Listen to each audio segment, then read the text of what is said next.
Hello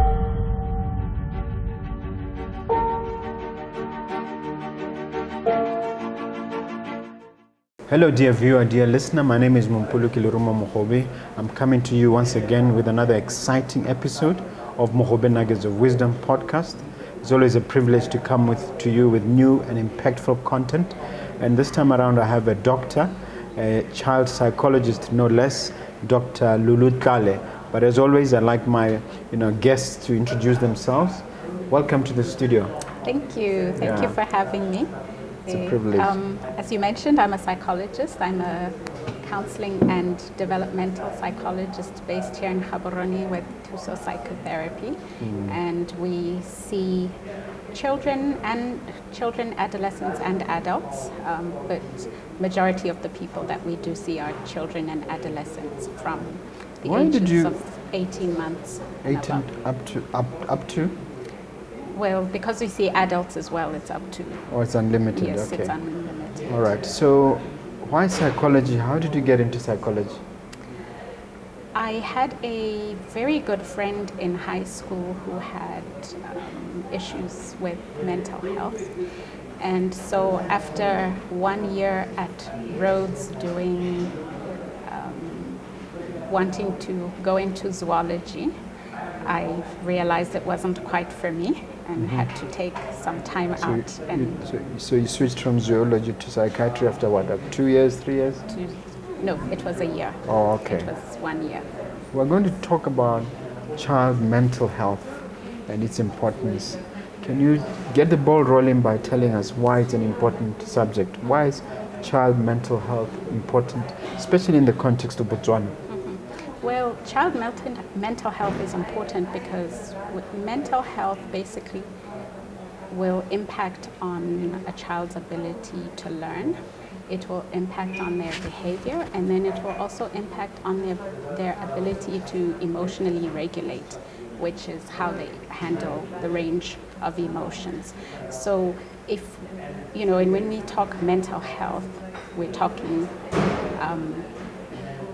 on a spectrum, right? Where there's good mental health and then there's not so good mental health. So what we aim for is to have optimum mental health, just as we do optimum physical health, so that a child's development in terms of their physical development, their educational development, their social development, their spiritual development, there's a good equilibrium.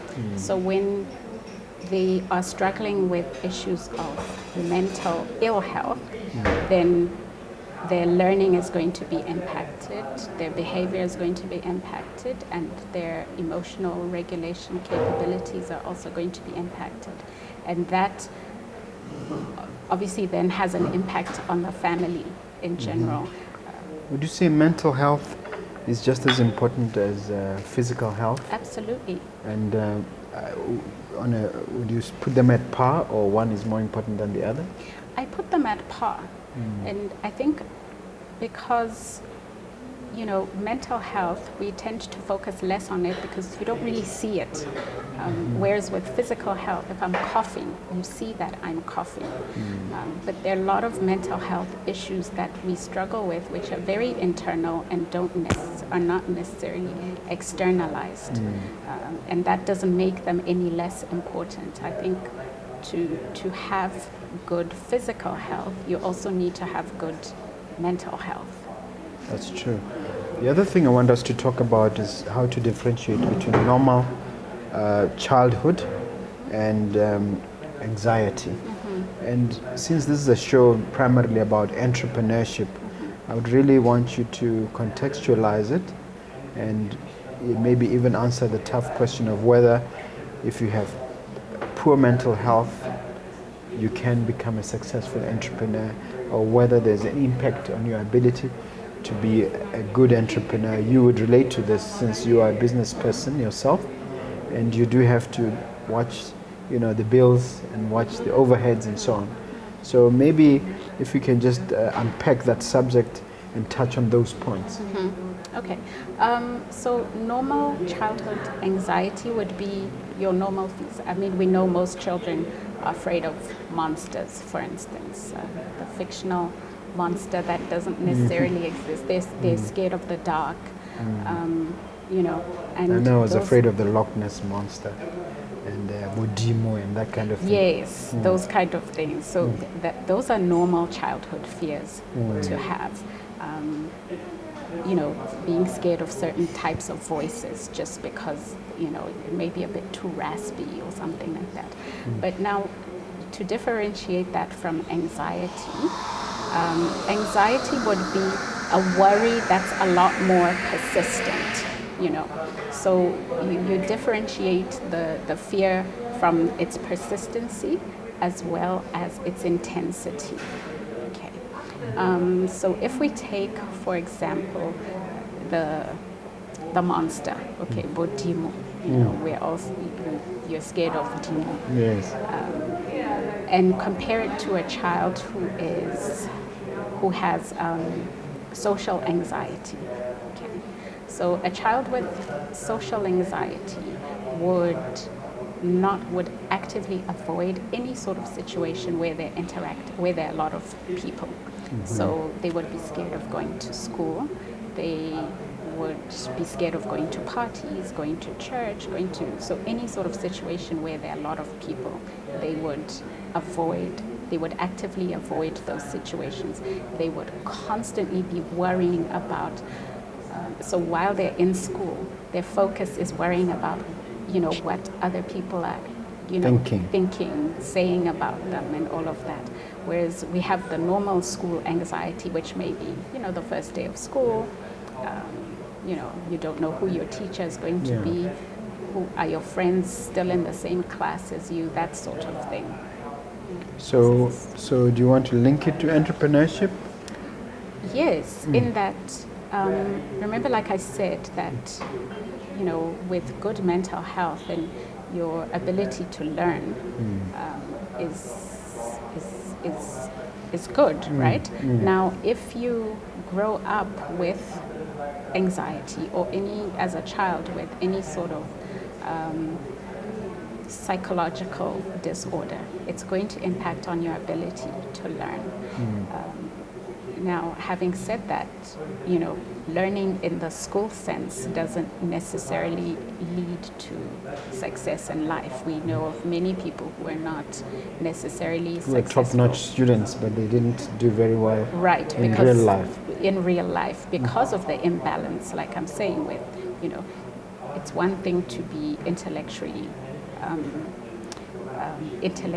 gifted, but if you can't balance it with social and emotional awareness, then you know that's going to impact on how successful rather you do become. Yes. So it can impact negatively on your ability to be successful, but it does not necessarily have to be that way.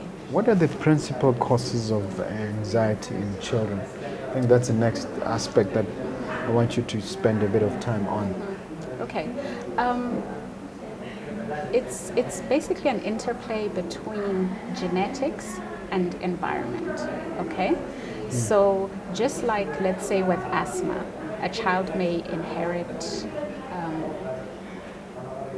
allergies to certain things, but if you create the right sort of environment, it can then lead to now problems with the respiratory system, which then acts out as asthma.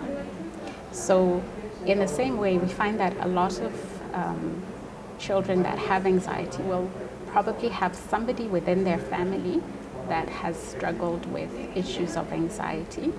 And then you have an environmental factor, let's say moving to a new country, or the loss of a family member, either through death or divorce, separation, whatever. And then that now creates the breeding ground for anxiety to then take hold. What about dysfunction in the family? Does that not lead to kids becoming anxious themselves? That it certainly can. So any sort of environmental factors where children may find themselves overwhelmed with how to deal with the different emotions that they would have to deal with can lead to that. Because remember, with children don't necessarily have the vocabulary to articulate what it is that they're feeling, right? So any environment that causes any sort of emotional discomfort can potentially lead to... Well, we've just come out of this lockdown, and in some countries it's still ongoing. I'd say we've had about 3 months of it. It was extreme social distancing, and then total lockdown, and then a little bit of social distancing at the end. How has this contributed to anxiety levels within the community? What are you seeing in your practice in that regard? What we saw a lot of during lockdown was parents reaching out. And so during lockdown, we had on Fridays, we actually had Zoom, and these were free during lockdown, where we had free anxiety groups for children. The ages were, most of them were between 10 and 13. So how does that work in practical terms? You put them all in a room, or in a Zoom link? In a Zoom meet, yes. It was basically like a Zoom meeting, and then it was facilitated. Okay, so you'd have up to 20 kids at a time? We kept it at 10. Oh, okay. Yes. And what were as I said, I really want to see what the causes were. Anxiety, versus disorders. What was the trigger around the lockdown? The trigger was just not knowing what... we had this disease that everyone was talking about that had never been mentioned before. Although there have been coronaviruses, for a lot of people, this was the first time to hear the word coronavirus. It's something that took the entire world by storm. Initially it started off as something way over there in China, and we watched it on TV, and it was far removed from us. And as it got closer and closer, remember, children have very limited control over their own lives in general. You tell them when to wake up, they go to school, they're told what to do. So in a lot of sense, children don't have a lot of control over their lives. And then you throw in this worldwide pandemic where they're seeing and hearing about a lot of death. I saw in some families where, the news was on from some of the kids that we had in our groups, where they constantly being bombarded with all this negativity from the media, and the focus was on death. And a normal 10-year-old, death is a very far removed thing. But when you keep hearing about it every day, and the adults in the house are talking to each other about it, and they're on Skype and Zoom and all sorts of things with other adults outside of the home, and the focus is on that. You can imagine the sense of fear that instills in the children. Using that COVID situation as an example, can you then help us understand the difference between anxiety and anxiety disorders? Okay, so anxiety, like I said, anxiety is a normal emotion. It's one of the emotions that we would normally have, right?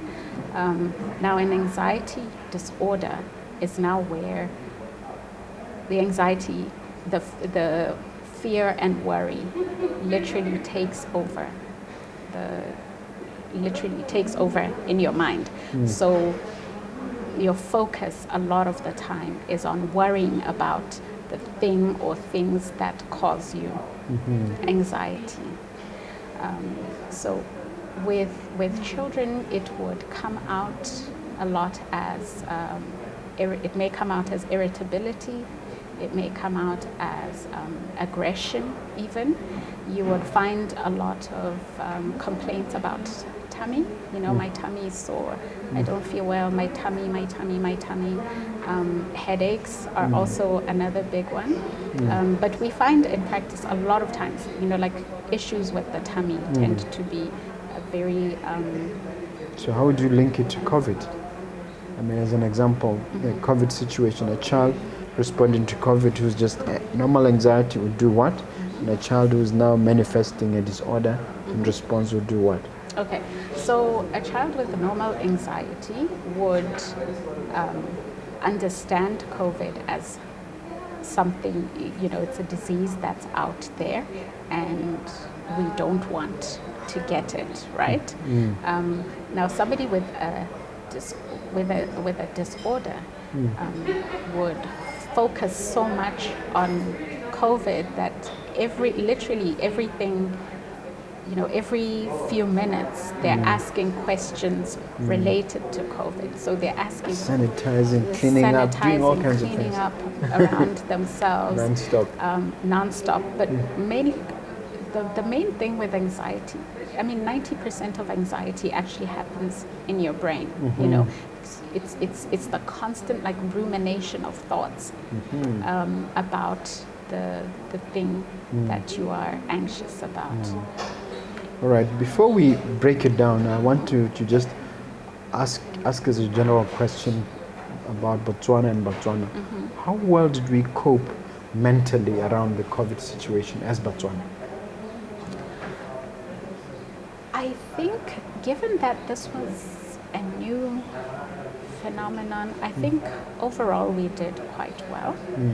I think that, when something is novel, it's new, we tend to just use the coping mechanisms that we would normally use. And I think what has helped, in a weird way, what has helped Botswana was that attitude of hotla siam, Okay. I think that really helped, that helped us to keep focused, to keep motivated. What, this is something that we'll get through it. Now I want us to talk about drill a little bit, dig a little bit deeper. I was tongue-tied there for a second. And talk about worry, because anxiety is a form of worry. How does one deal with worry? How do you personify the worry, and how do you address it? Okay. So with addressing anxiety, a lot of times, parents will just be like, "Oh, no, don't worry, there's nothing under the bed." There's actually nothing under the bed. But that never seems to allay a child's fear or worry, So there's quite a lot of strategies that can be used, but I tried to condense them to about 5 or 6 that we could just sort of give the listeners. The first one was personifying the worry. So children relate a lot with animated characters, Cartoons, yes. So have them give the worry a personality. If you could help them draw it, what would your worry look like if it were a cartoon character? Give it a name, You could name it the worry monster, you could name it whatever, but let them, because children are not very good at understanding things which are abstract, and worry and anxiety are very abstract. So when you give them something, when you personify it, you are making it very literal. It's a lot more tangible for them to be able to relate to it. And it also helps to not make it as big, So if you sit down and you draw a funny looking character, it's something they can look at and actually laugh at. Does it have to be something familiar, like perhaps a cartoon that they're familiar with, like Donald Duck or something? Yeah, it's easier if it's something that they can identify with. Now your older child may be able to even say what it to express what it may look like, and may even themselves just draw it out. Okay. So depending on the age of the child, you would. Okay. And once you've done this cartoon, what happens? Once you've done that, then you set aside, allow the child time to worry about it. Okay. You set aside. You set aside time to worry about it. Okay. So depending on the age of the child, I would suggest anywhere from 5 to 30 minutes of time. That Are you not thereby legitimizing the worry? You are, but I'll explain why that works, right? So in that time that the child is allowed to worry about this worry, their focus should be on all things fearful and whatever it is about that worry. Okay. So Like, what's the worst thing that can happen? yes, like, why is it that you're so scared of this thing? Have a conversation with them. You can sit. That can be time where you converse with them about it. Let them talk about it. An older child may just be told, okay, you have 10 or 15 minutes now. Now is your worry time.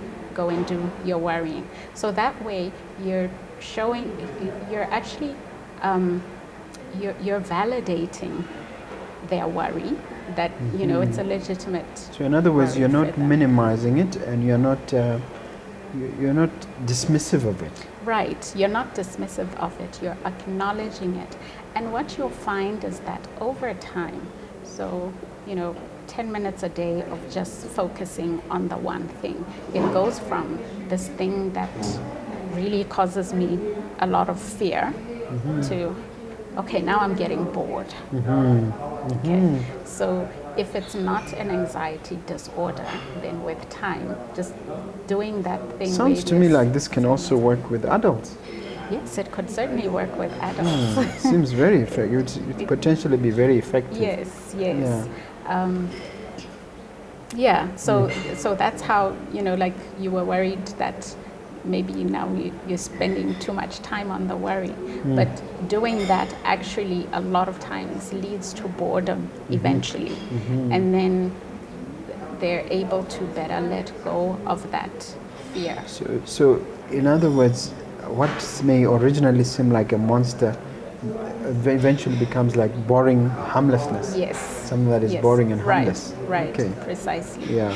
Then the other thing is to teach them that worry is, worry can be positive. Can be useful. It can be useful, a lot of our normal day-to-day worry is it actually acts as a motivator. Okay, so your child looks outside and they see that, oh, it looks like it's going to rain. They worry about. So now what do they start doing? They start problem solving. Okay, if it looks like it's going to rain, but my friend is supposed to come over, maybe let me take out my indoor toys. Let me put them aside. So that we play with that. Or if we're going outside, it means, okay, let me look for my boots. Let me see, do I have a spare pair of boots if my friend is coming over? Rain boots so that and raincoat so that we can still play outside. So we can teach them that some of the things that it normalizes everyday worries, So I've read somewhere that it can trigger a fight and flight response, which sometimes is good if something is dangerous. Right. So, some worry can be useful to safeguard your interests. Yes, precisely.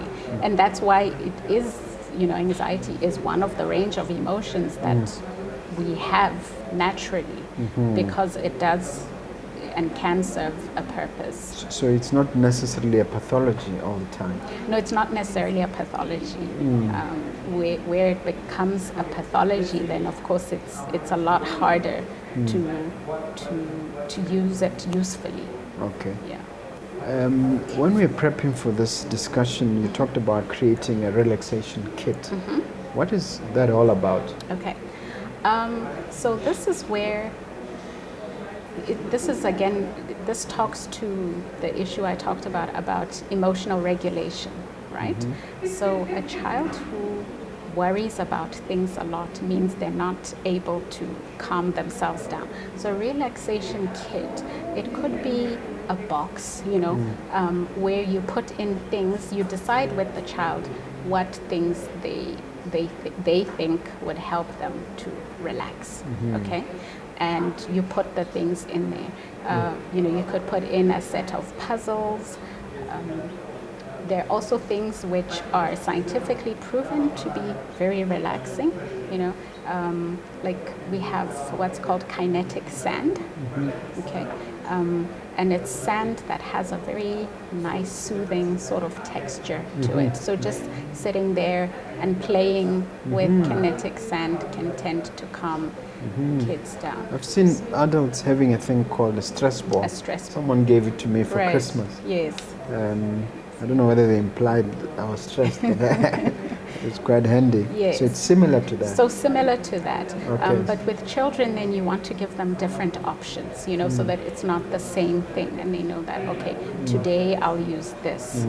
So that they can choose when they are feeling worried, which thing that they're going to The play next with. point you mention is face the fear. And I've come across a book by a woman called Dr. Susan Jeffries, an American woman, called Feel the Fear, but Do It Anyway. Right. When you say face the fear, are you alluding to something like that? I am alluding to something like that. So, for instance, a child who's scared of spiders, okay, and I can relate to this very well. Been there, done that. Yes. A child will scream, there's a spider, right? You come into the room, and of course, 99.9% of the time, it's not going to be a dangerous or poisonous spider, right? So if you yourself are also not fearful of spiders, you say, okay, no, come here, stand aside here. Let's just sit here. I'm here with you, okay? Nothing is going to happen. If it moves, I'll move that side. I'll move towards the spider. But let's just sit. I want to show you that this spider is not going to harm you. So that way, you're teaching the child to be able to sit with that fear, right? Until it goes away. Yeah. And I guess that works as long as that spider is not a tarantula. Exactly. Yes. Yeah. But like I'm saying, most of the time it would be a harmless spider. Okay. Now, you talk about the importance of getting professional help. Yes. Here's your opportunity to shamelessly plug what you do and tell the viewer what signs are there for them to see when they they need professional help, and B, where they can get it. Okay. Before I get into that one, I just want to throw in one last one. Yes. Okay. The last one I want to throw in is just improving what we call sleep hygiene. Okay. Sleep hygiene is basically refers to the sleeping environment in general. So that you can, because a lot of times with anxiety, the child's sleeping patterns are also interrupted. They tend to get very poor quality sleep. So having a room that is cool enough for a child to fall asleep in, or warm enough in winter to fall asleep in, having them sleep with whatever it is that they need in order to feel comfortable. Like cuddling a teddy bear. It could be cuddling a teddy bear. It could be, having something safe on the side of the bed that if they wake up, they're able to look and say, okay, no, it's fine. I may be in the dark, but there's my comfort toy. Okay. Yes. All right. And then now to getting professional help. Now with a lot of, we discussed anxiety in general and then anxiety disorder. So for you to get professional help, I think one of the things that people need to look out for is what impact is my child's anxiety having on their day-to-day life. Because when you have an anxiety disorder, you would find that the child's day-to-day life is being impacted. They are doing poorer at school. They're not concentrating as much, not just at school, but even just in social situations. Their relationships with their peers are suffering. They're not getting as much sleep. They're fatigued. They may have insomnia. They are irritable a lot of the time. They're very moody, you know. So those are the things that we need to look out for. And most importantly is we need to look out, especially for the child that has tendencies of perfectionism. That is almost always a sign Like of... it's an obsession. It's an obsession, yes. So those, the perfectionist, the overachiever, a lot of times are dealing with anxiety. Are we not always pushing our kids to achieve, to be number one in class and to get 100%? Yes. Do we as parents push them a lot in that regard? We do, because, you know, I mean, is it really that important to be the best in school, or is it more important to have a child who is well-rounded? As we started in the beginning of the show, you know, we can all relate to having classmates who are exceptionally brilliant. Only to do terribly in real life. Terribly in life because there isn't that balance of the social and emotional awareness to be a well-rounded and successful individual. You know, it's not just it's not one-dimensional. It's really multi-dimensional. Now, if there be a member of the audience out there who's challenged in regard to themselves personally or the child or their child, how do they access you? How do they reach you? They can reach us. We are actually on Facebook at Tuso Psychotherapy. Tuso Psychotherapy. Tuso Psychotherapy. We are also reachable by a landline, which is 395-1907. And we are through Facebook. They can also get other contact details of WhatsApp. We are also, you know, we respond to WhatsApp messages, and the number is on there. The number you mentioned? Yes. Okay. Now, would you like to give a parting message, a word of encouragement, something inspirational that you can share with the audience, a takeaway, so to speak? A takeaway, yes. Okay. I want to just say that, you know, mental health and emotional well-being are very important to life in general. Just as you would take, you know, do your yearly checkup with your doctor, it's good to check in as well emotionally with your psychologist. And when once a year or once every 6 months? Once a year. Once a year is good. Every 6 months, it's okay, you know. But just checking in, just as you would with other areas of your life. You know, we check in spiritually every week. We check in, you know, socially with friends and all. So do also check in physically at the gym. So, you know, check in physically at the gym or your walk, you know. So we should also check in emotionally as well. It's actually a sign of strength and not a sign of weakness to acknowledge that I need somebody to help me with something. Okay. As we conclude, let me take this time, dear viewer, dear listener, to acknowledge you, Dr. Tlale, to express my appreciation. You've been a very generous guest. I do hope that we can invite you back to cover another subject of interest. Thank you so much for honoring our invitation. Thank you for coming. Thank you for having me. Okay.